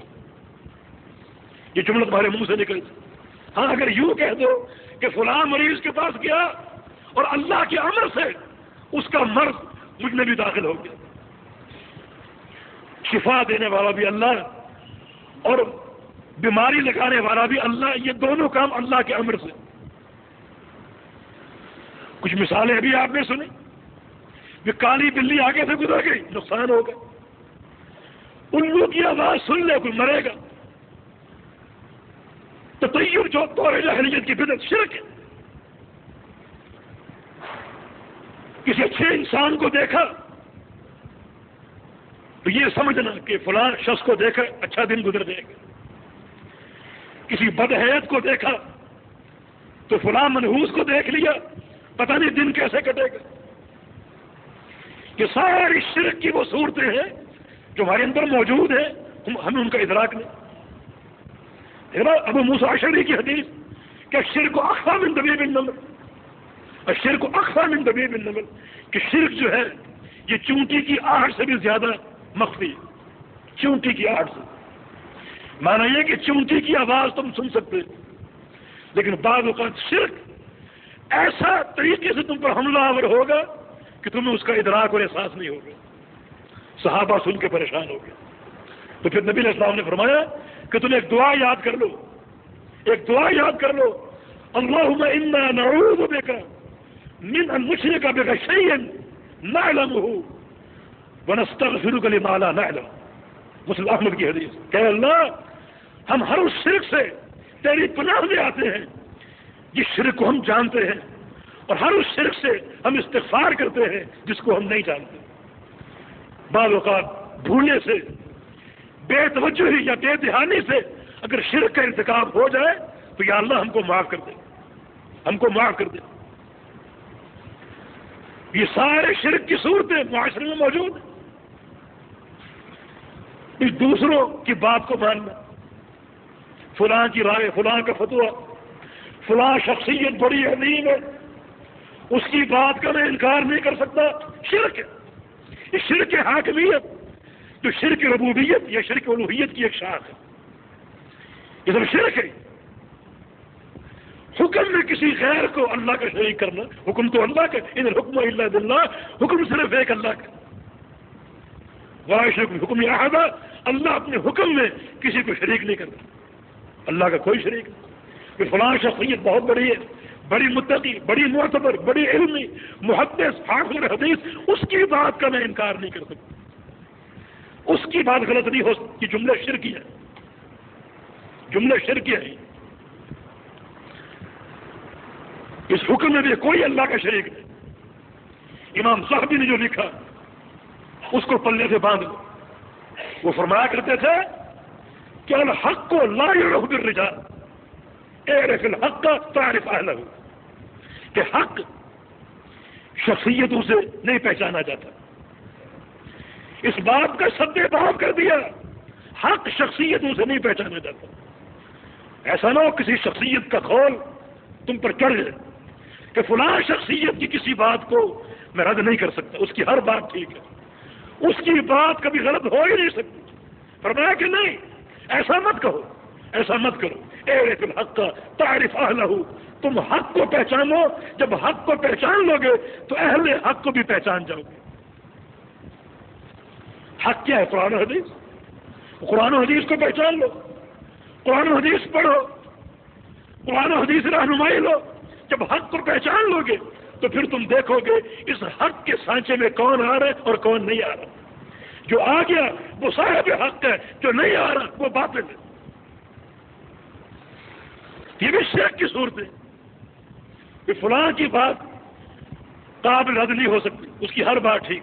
امام مالک فرمایا کرتے تھے کہ ما من احد الا یؤخذ من قوله فیرد علیہ الا صاحب هذا القبر، کہ اس کائنات میں کوئی بھی ہو اس کی بات درست بھی ہو سکتی ہے، غلط بھی ہو سکتی ہے، سوائے اس قبر والے کے، اللہ کے پیغمبر کی قبر کی طرف اشارہ کر کے کہ اس قبر میں جو ہستی مدفون ہے اس کی ہر بات ٹھیک ہے، ہر بات درست ہے اور کوئی غلطی نہیں ہو سکتی۔ ہمارے ہاں یہ مختلف شعب آواز آتے ہیں، بہروپی آتے ہیں، ہم ان کو کیا سے کیا مان لیتے ہیں۔ بھائی ان اعتقادات کو ختم کرو، شریعت کی روح کو پہچاننے کی کوشش کرو، شریعت کی روح کو پہچاننے کی کوشش کرو۔ خیر و شر کا منبع کوئی شخصیت نہیں، خیر و شر اللہ نے پیدا کی اور اللہ کے امر سے آتی، صحت اللہ کے امر سے آتی، بیماری اللہ کے امر سے آتی، یہ دونوں اللہ کی مخلوق ہیں۔ رزق اللہ نے پیدا کیا، اللہ کے امر سے ملتا ہے، اگر نہیں ملتا فقر ہے تو وہ بھی اللہ کے امر سے ہے، فقر بھی اللہ کی مخلوق ہے۔ اللہ جس پہ چاہے اس کو نافذ کر دے، جس سے چاہے اٹھا لے، یہ اللہ کی مخلوق ہے، اللہ کے امر سے۔ تو فلاں پتھر پہنوں گا مجھے شفا ملے گی، فلاں پتھر مجھے موافق نہیں، فلاں پتھر موافق ہے، فلاں موافق نہیں، یہ سب شرکیہ جملے جو اس معاشرے میں عام، خیر ہو یا شر ہو، صحت ہو یا مرض ہو، رزق ہو یا فقر ہو، یہ سب کے سب اللہ کی مخلوق ہے اور اللہ کے امر سے آتی۔ ان کے بارے میں تمہارا اعتقاد بالکل شریعت اور کتاب و سنت کے مطابق ہونا چاہیے، ورنہ میرے دوست اور بھائیوں شرک کی تباہ کاریاں جن کا آپ اندازہ نہیں کر سکتے، اجتماعی تباہ کاریاں، انفرادی تباہ کاریاں جن کا آپ اندازہ نہیں کر سکتے۔ پہلی بات یہ کہ مشرک کا کوئی عمل اللہ قبول نہیں کرتا، باقی کیا بچا؟ کچھ بچا باقی؟ جب کوئی نیکی قبول نہیں ہو رہی، نمازیں مردود، روزے مردود، حج مردود، تو ایسے انسان کے پلے میں کیا ہے؟ کچھ نہیں۔ اس لیے وقت کی جاہلیت کو پہچانا۔ ہمارے ہاں آج کے اس دور میں جو سب سے بڑی جاہلیتیں ہیں ان میں ایک جاہلیت ہمارا نظام قبور ہے، بڑا شرک ہے۔ ابن عباس کا قول ہے کہ 10 صدیوں تک اس دنیا میں شرک نہیں تھا، 10 صدیوں تک، آدم علیہ السلام کی تخلیق سے لے کر نوح علیہ السلام کی تخلیق تک 10 صدیاں ہیں، 10 صدیاں۔ 1000 سال، ان 1000 سالوں میں دنیا میں شرک نہیں تھا۔ پہلا شرک قوم نوح نے کیا، اس شرک کا آغاز ان کے نظام قبور سے ہوا، قبروں کے نظام سے۔ لوگ مرے، انہوں نے ان کو دفن کیا، وہ لوگ ان کے یہاں معتبر تھے، انہوں نے قبروں کو پکڑ لیا، قبروں کی مجاورتیں کی، قبروں کے پاس بیٹھے، حتیٰ کہ چلتے چلتے قبروں کو سجدے شروع ہو گئے۔ ہمارا نظام قبور جو ہے پاکستان میں، اور اس پر پھر اوقاف کی وزارتیں، یہ سب کے سب شرکیہ صورتیں۔ قبریں بنانا، ان کو پختہ کرنا، ان کو اونچا کرنا، کہ قبر بناؤ شریعت کے مطابق، لیکن پختہ کرنا، اونچا کرنا، سنگ مرمر کا استعمال، قبروں پر لکھنا، قبروں پر کتے بنانا، قبروں پر چراغاں کرنا، یہ سب کے سب شرک ہے۔ قبروں پر سجدے کرنا شرک ہے. قبر کے پاس قبر والے کو نہیں اللہ کو پکار رہے یہ بھی شرک ہے. رسول اللہ صلی اللہ علیہ وسلم نے فرمایا تھا کہ لعن اللہ اليہود والنصارى اتخذوا قبور انبیاء مساجد. کہ اللہ یہودیوں پر عیسائیوں پر لعنت برسا کہ انہوں نے اپنے نبیوں کی قبروں کو سجدہ گاہ بنا لیا. سجدہ اللہ کو کرتے لیکن قبروں کے پاس بیٹھ کے کرتے تھے, مزاروں کے پاس بیٹھ کے کرتے تھے, اور محمد رسول اللہ صلی اللہ علیہ وسلم ان کے لیے لعنتوں اور ہلاکتوں کو طلب کرتے کہ یہ لوگ بربادی کے مستحق ہیں. یہ سب شرکیہ صورت ہے. ان کے خلاف دعوت ہونی چاہیے, ان کی تفرید ہونی چاہیے. یہ قبروں کی زیارتیں ان کا سد باب ہو یا پھر شرعی صورت میں ہو. زیارت قبور مشروع بھی ہے غیر مشروع بھی, جائز بھی ہے ناجائز بھی. جائز قبروں کی زیارت صرف یہ ہے کہ آپ قبروں کی زیارت کریں دو مقاصد کے تحت. نمبر 1 اپنے لیے عبرت کہ کل میں نے بھی مرنا, جہنم کو یاد کریں, قبر کو یاد کریں. قبر یاد آئے گی, آخر یاد آئے گی. عثمان غنی رضی اللہ عنہ کسی قبر پر کھڑے ہوتے, زارو قطار روتے. لوگوں نے پوچھا کیوں رو رہے ہو؟ فرمایا جب قبر کو دیکھتا ہوں تو اللہ کے پیغمبر کی حدیث یاد آ جاتی ہے. اللہ کے پیغمبر نے فرمایا تھا کہ قبر آخرت کی منازل میں سے پہلی منزل. جو یہاں کامیاب ہو گیا وہ آگے بھی کامیاب ہے, اور جو یہاں ناکام ہو گیا مبتلا عذاب ہو گیا وہ جو آگے بڑھے گا اس کا عذاب اور بڑھتا جائے. ایک یہ مقصد اپنے لیے عبرت.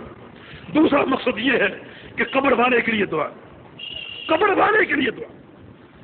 اس کے علاوہ جو بھی مقصد ہے ان کو پکارنا, مدد طلب کرنا, دیے جلانا, چادریں چڑھانا. کچھ لوگ کہتے ہیں کہ یہ شرک نہیں, حالانکہ قبر پر دیا جلانا بڑے شرکوں میں سے ایک شرک ہے. کہ پہلی بات یہ کہ قبر پر دیا آپ کیوں جلا رہے ہیں, یہ چراغاں کیوں کر رہے ہیں؟ اس کا جواب یہ ہوتا ہے کہ صاحب قبر کو راضی کرنا. اس کا معنی آپ کا عقیدہ یہ ہے کہ صاحب قبر آپ کے اس عمل کو دیکھ رہے ہیں. مانا وہ زندہ ہے, مانا وہ سب کچھ جانتا ہے, وہ عالم الغیب ہے. اچھا اس دیا کیوں جلا رہے تاکہ یہ راضی ہو. پھر راضی کر کے کیا لینا, تاکہ میری مرادیں پوری کر دے. مانا یہ کہ وہ اس عمل کو بھی جانتا ہے, راضی بھی ہو سکتا ہے, مرادیں بھی پوری کر سکتا ہے. اتنا بڑا شرک, اور تم کہتے شرک نہیں. یہ دیا جلانا, چادریں چڑھانا شرک نہیں. حالانکہ اس عمل میں شرک کی ساری صورتیں جمع ہوگی. بڑا بھیانک شرک ہے. تقریر شخصی معاشرے میں عام شرک ہے. ابن جوزی فرماتے ہیں کہ قرآن نے 3 قسم کے شرک پیش کیے. ایک یہ شرک جو ربوبیت کا, الوہیت کا, عبادت کا. دوسرا شرک اطاعت کا, وَإِنَّ الشَّيَاطِينَ لَيُوحُونَ إِلَىٰ أَوْلِيَائِهِمْ لِيُجَادِلُوكُمْ فَإِنْ أَطَعْتُمُوهُمْ فَإِنَّكُمْ مُشْرِكُونَ. اگر تم نے ان کی اطاعت کی, ان کی پیروی کی, اللہ اور اس کے رسول کے مقابلے میں تم مشرک ہو گے. ابھی بن حاتم نے کیا کہا تھا کہ قرآن نے کیسے کہہ دیا کہ ہم نے اپنے علماء کو اپنا رب بنا لیا. ہم نے ان کی کبھی عبادت نہیں کی, کبھی سجدہ نہیں کیا. رسول اللہ صلی اللہ علیہ وسلم نے پوچھا کہ کیا تم نے ان کے حلال کو حلال نہیں مانا, ان کے حرام کو حرام نہیں مانا؟ کہا یہ تو تھا. فرمایا فَتِلْكَ عِبَادَتُهُمْ, یہی تو ان کی عبادت, یہی تو ان کی عبادت. یہ سب شرک ہے, یہ تقلید شرک ہے. یہ ساری صورتیں موجود. تو پھر جو اس کی تباہ کاریاں ہیں وہ ہم پر کیوں نہیں ٹوٹیں گی؟ اللہ اکبر. اللہ کا حق, حق توحید. میرے دوست اور بھائیوں, اس حق توحید کو اگر تم پامال کر دو گے تو اللہ تعالیٰ بھی تمہارے سارے حقوق پامال کر دے. تمہیں کیا چاہیے؟ روٹی, امن, سکون, سلامتی, اولاد, شفا, صحت, تمہارے حقوق ہیں, تم کو سب ملیں گے. تم رب کائنات کے حقوق کو پہچانو, حق کے توحید کو پہچانو. اس حق کو پامال کر دو گے تو اللہ کو تمہاری کوئی پرواہ نہیں ہوگی. تمہیں کیا چاہیے؟ دشمن کے مقابلے میں تمہیں بے خوفی چاہیے، ملے گی. فَلْيَعْبُدُوا رَبَّ هَٰذَا الْبَيْتِ الَّذِي أَطْعَمَهُم مِّن جُوعٍ وَآمَنَهُم مِّن خَوْفٍ. اس گھر کے رب کی عبادت کر لو، تمہیں بھوک لگے گی تو روٹی مل جائے گی، تم پر خوف آئے گا تو امن مل جائے گا. اللہ دے گا، اللہ اس کا ضامن، اللہ اس کا کفیل ہے. احفظ اللہ یحفظ کا. تم اللہ کی توحید کے محافظ بنو، اللہ تمہارا محافظ بنے گا. اور اگر تم نے حق کے توحید کو اعمال کر دیا تو پھر تم کسی نعمت کے مستحق نہیں. اللہ تمہارے سارے حقوق پر عمل کرتے ہیں. اور اگر کوئی چیز ملتی ہے تو یہ استدراج ہے. نبی اسلام کے حدیث میں موجود کہ معصیتوں کے باوجود، نافرمانیوں کے باوجود اگر کسی بندے کو روزی ملتی ہے، رزق ملتا ہے، صحت ملتی ہے، آسائشیں ملتی ہیں، تو یہ اللہ کی طرف سے استدراج ہے. یہ بڑا عذاب ہے. استدراج کا معنی یہ کہ ایک ڈھیل ہے، اللہ ڈھیل دے رہے، رسی دراز کر رہے، اس کے بعد کھینچے گا، پکڑے گا، پھر ایسی پکڑے گا، ایسی مارے گا، اس کا کوئی تصور نہیں کر سکتا. نیکیاں قبول نہیں ہوگی، عمل برباد، حج برباد، عمرے برباد، نمازیں برباد. میری آپ کی کیا حیثیت ہے؟ اللہ فرماتا ہے سارے انبیاء سے نہیں اشرکت ليحبطن عملك. کیا انبیاء کی جماعت اگر تم نے شرک کر لیا تمہاری بھی ساری نیکیاں برباد کر دو، ساری نیکیاں برباد کر دو. نبی اسلام کی وہ حدیث جس میں پیر کا اور جمعرات کے روزے کا ذکر، اللہ کے پیغمبر نے فرمایا کہ پیر کو اور جمعرات کو بندوں کے اعمال اللہ کے دربار میں پیش ہوتے اور اللہ سب قبول کرتا ہے اور سب کے گناہوں کو معاف کرتا ہے سوائے دو انسانوں کے، ایک شرک کرنے والا اور دوسرا وہ جس کے دل میں اپنے کسی بھائی کا کینہ ہے، کوئی بغض ہے، حسد ہے، کوئی فراڈ کی نیت ہے. اللہ تعالیٰ اس کی نیکیاں قبول نہیں فرماتا. تو مشرک کی سزا اللہ اس کے عمل قبول نہیں فرما رہا، اس کی نیکیاں برباد ہے، اعمال برباد ہے، اس کے گناہ معاف نہیں ہوتے. ان اللہ لا یغفر یشرک بہ ویغفر ما دون ذلک لمن یشاء. اللہ کے دربار میں شرک کرنے والے کے لیے کوئی معافی نہیں، اس کے علاوہ جس کو چاہے معاف کر دے. زانی کو معاف کر دے، ڈاکو کو معاف کر دے، چور کو معاف کر دے، لیکن مشرک کو معاف نہیں کرے گا جب تک شرک کو چھوڑ کر سچے دل سے توبہ نہ کر لے. اس کی کوئی نیکی قابل قبول، اس کی کوئی توبہ قابل قبول. تو کتنی بھیانک سزا ہے. مشرک کے لیے جہنم دائمی ہمیشہ، جنت حرام، حرم اللہ علیہ الجنت ومأواہ النار. جنت حرام ہے اس پر، اس کا ٹھکانہ جہنم ہے، ہمیشہ جہنم میں رہے گا. باقی اعمال میں تقسیم ہے، چھوٹا گناہ، بڑا گناہ. شرک میں کوئی تقسیم نہیں، سارے شرک برابر، سارے شرک برابر. جس کی مثال آپ صحیح بخاری کی حدیث سے سن سکتے کہ نبی اسلام کے ساتھ کچھ نئے مسلمان سفر پہ جا رہے تھے، جہادی سفر تھا. وہ مکہ کے قریب ایک درخت دیکھا، ذات انوات اس کا نام تھا. تو ان لوگوں نے کہا اجعل لنا ذات انوات کما لهم ذات انوات، کہ یا رسول اللہ صلی اللہ علیہ وسلم ایک ایسا درخت ہمیں بھی دے دیجیے. یہ درخت مشرکین کا ہے، ذات انوات. مشرکین کے ہاں یہ درخت متبرک ہے،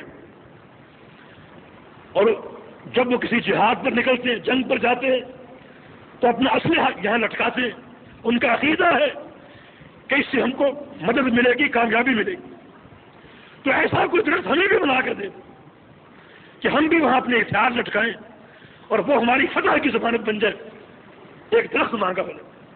رسول اللہ صلی اللہ علیہ وسلم نے کہا، فرمایا کہ قولکم ھذا کما قالت بنو اسرائیل لموسیٰ علیہ السلام، کہ تمہاری یہ بات بالکل بنی اسرائیل کی بات جیسی، دونوں باتیں برابر.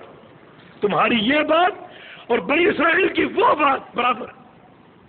تمہاری بات کیا ہے کہ ایک درخت ہم کو بنا دو. ان کی بات کیا تھی؟ اجعلنا الہا کما لہم آلہہ، کہ اے موسیٰ جیسا ان کا معبود ہے ویسا ہمیں بھی ایک معبود بنا کر دے. تمہاری بات صرف ایک درخت کی ہے، ان کی بات پورے معبود کی تھی. کہاں ایک درخت اور کہاں پورا معبود. مگر رسول اللہ سے فرما رہے کہ یہ دونوں باتیں برابر ہیں. حالانکہ تمہارا مطالبہ چھوٹا ہے، ان کا بڑا ہے. شرک یہ بھی ہے، شرک وہ بھی تھا تمہارا مطالبہ صرف درخت کا ہے، ان کا مطالبہ پورے معبود کا ہے. شرک وہ بھی ہے، شرک یہ بھی ہے، دونوں باتیں بالکل برابر ہیں انجام کے اعتبار سے، کہ وہ بھی مخلد فی النار ہے. اور اگر تم توبہ نہیں کرو گے، غلطی کا احساس نہیں کرو گے، توبہ نہیں کرو گے، تم بھی مخلد فی النار رہتے. لیکن وہ لوگ نئے تھے، توبہ کر لی، عقیدوں کی اصلاح کر لی. تو میرے دوست اور بھائیوں، شرک ایک ایسا گناہ جس میں تقسیم نہیں کہ چھوٹے بڑے کی تقسیم. ہاں ایک شرک کو چھوٹا کہا گیا ہمیں جھنجھوڑنے کے لیے، اور وہ ہے ریاکاری. ریاکاری بھی شرک ہے. من تصدق علیہ فقط اشرک، دکھاوے کا صدقہ شرک ہے. من صام علیہ فقط اشرک، دکھاوے کا روزہ شرک ہے. دکھاوے کی نماز شرک ہے، اس کو شرک کہا گیا. رسول اللہ صلی اللہ علیہ وسلم کی حدیث ہے ان اخوف ما اخاف علیکم الشرک الاصغر، کہ تم پر مجھے سب سے زیادہ خوف شرک اصغر کے، چھوٹے شرک. صحابہ مجھے وہ کیا ہے؟ فرمایا کہ ایک شخص نماز شروع کرے اور نماز کو مزین کرے، خوبصورت کرے، کیونکہ اسے معلوم ہے کہ فلاں دیکھ رہے، اس کو دکھانے کے لیے. فرمایا قیامت کا دن ہوگا، اللہ تعالیٰ اس شخص کو پکارے گا اور کہے گا کہ اے ریاکار، جس کو دکھانے کے لیے تم نیکی کی تھی ان کے پاس چلے جاؤ، کوئی جزا ملتی ہے تو لے لو، میرے پاس کوئی جزا نہیں. ساری نیکیاں برباد ہوگی. یہ شرک اصغر. غور کرو، سب سے چھوٹے شرک کی بربادی کا یہ عالم ہے کہ کوئی نیکی قابل قبول نہیں، سب برباد ہو گئی. تو باقی شرک تو بڑے ہیں، وہ کس طرح برباد کریں گے، کس طرح بندے کو تباہ کر دیں گے. تو حقیقت یہ ہے کہ اجتماعی نقصانات، انفرادی نقصانات دنیا کے آخرت کے ناقابل شمار ہیں، ان کا آپ احاطہ نہیں کر سکتے. اس لیے توحید کی آواز بلند کیجیے، شرک کی تفنید کیجیے، اور اپنے آپ کو پہلے بچانے کی کوشش کریں. مسند احمد میں ایک حدیث ہے، شعبہ بن نوفل کی روایت سے، رسول اللہ صلی اللہ علیہ وسلم سے ایک صحابی نے پوچھا، فرما نے پوچھا کہ یا رسول اللہ صلی اللہ علیہ وسلم، بستر پہ جاؤں تو کیا پڑھوں، جب سونے کے لیے جاؤں کیا دعا پڑھوں؟ تو رسول اللہ صلی اللہ علیہ وسلم نے فرمایا کہ قل یا ایھا الکافرون پڑھو. یہ سورت پڑھو ضرور، قل یا ایھا الکافرون لا اعبد ما تعبدون، اس سورہ کی تلاوت کرو. اور ساتھ ہی فرمایا کہ فإنها براءۃ من الشرک، اس سورہ کی تلاوت سے اللہ تمہیں اس شرک سے بری کر دے گا جو شرک انجانے میں ہو گیا. انجانے میں ہو گیا تمہیں اللہ بری کر دے گا اس شرک سے. تو کثرت سے یہ سورت پڑھے، کیونکہ شرک اخفی من دبیب النمل ہے، چونٹی کی آہٹ سے زیادہ مخفی حملہ کرنے والا. تو اس سے تحرر ضروری ہے، شرک کی پہچان ضروری ہے، تاکہ شرک کو پہچان لینے کے بعد ہم ہر اس شرک سے بچ جائیں جس کو قرآن و حدیث نے پیش کیا، جس کو ہم نے پہچان لیا. اور اگر کوئی چیز ہم سے انجانے میں واقع ہو جائے، بے خبری میں واقع ہو جائے، تو سورہ کافرون پڑھے تاکہ اللہ تعالیٰ اس قسم کی شرک سے ہم کو بری کر دے اور پاک کر دے. تو الفاظ کے لحاظ سے، فکر اور سوچ کے لحاظ سے، عمل اور عبادت کے لحاظ سے شرک کی جو بھی صورتیں بن سکتی ہیں ان سے اجتناب کرو، ان سے اپنے آپ کو بچاؤ، اپنی توحید کی اصلاح کرو، کیونکہ توحید کامیابی کے لیے ضروری ہے.